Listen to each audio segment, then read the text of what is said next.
Fortnite Season 8 is here and the cubes are back. Let's jump into some of the mysterious changes on the island. Starting off with some new crash site locations spread across the map. These current areas provide tons of new chests and floor spawns for you to take advantage of. This change creates a new dynamic for players landing at the existing POIs close by. However, some of these areas can be more impactful than others.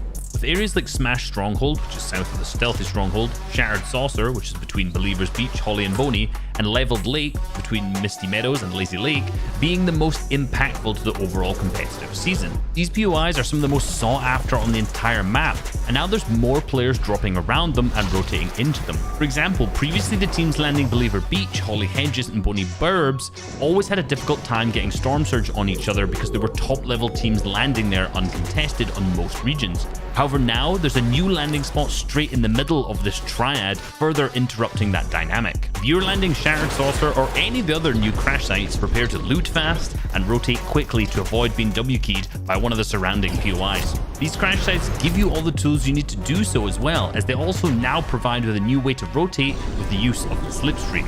These nifty streams allow you to quickly canvas your crash site area, loot up, and be ready for the mid and late game. You can also utilize these to get into engagements quicker, ultimately giving you the upper hand in fights. However, the defenders of these areas now have new access to power positions if you don't want to leave. High vertical elevation areas in the crash sites give them good sight lines over the entire map.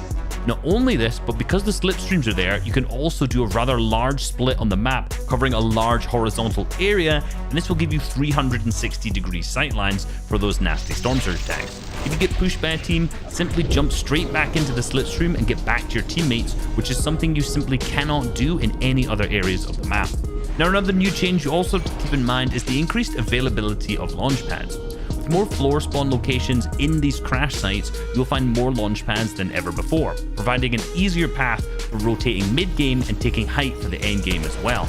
So if you're rotating past here, gliding over it, or using the slipstream to just use a mid-game rotate, always keep an eye out for a purple little marker on the floor, because that may be a launch pad, which could be the catalyst for a victory royale. Next up, our beloved friend has returned, and he's now blue. He has also brought a new gift for people landing around him. If you find yourself landing at Camp Cod, Destin Dish, or Weather Station, you can utilize the blue cube to heal for 20 every time you bounce off of them. This is a huge advantage if you land in any of these areas mentioned before. You no longer have to worry about utilizing shields you find to heal, as blue cubes got you covered. Be careful though, as it can be difficult at times to rotate around this area if it is contested. Friendly Forest is also a viable solo landing spot as well because of all the new loot that's there too. Just make sure you rotate out of there early enough to avoid being held. Another new addition to Season 8 is the Sideways, which are randomly scattered around each competitive match. These are purple areas on the map which look like rifts, and when you get close, they'll expand into this large dome filled with chests and cube monsters.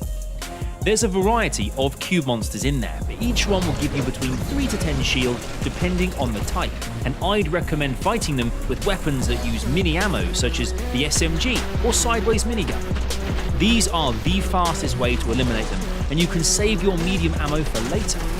This is the main reason players use the Sideways in competitive, because you can use a lot of ammo fighting the cube monsters, however, you gain more from the loot they drop and chests.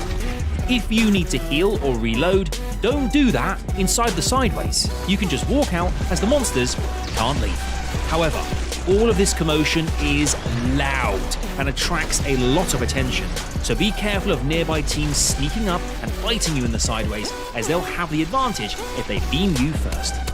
All of these changes to the map have a huge impact to how Fortnite Competitive is played in Season 8, and I look forward to seeing how they play out in the FNCS this season as well.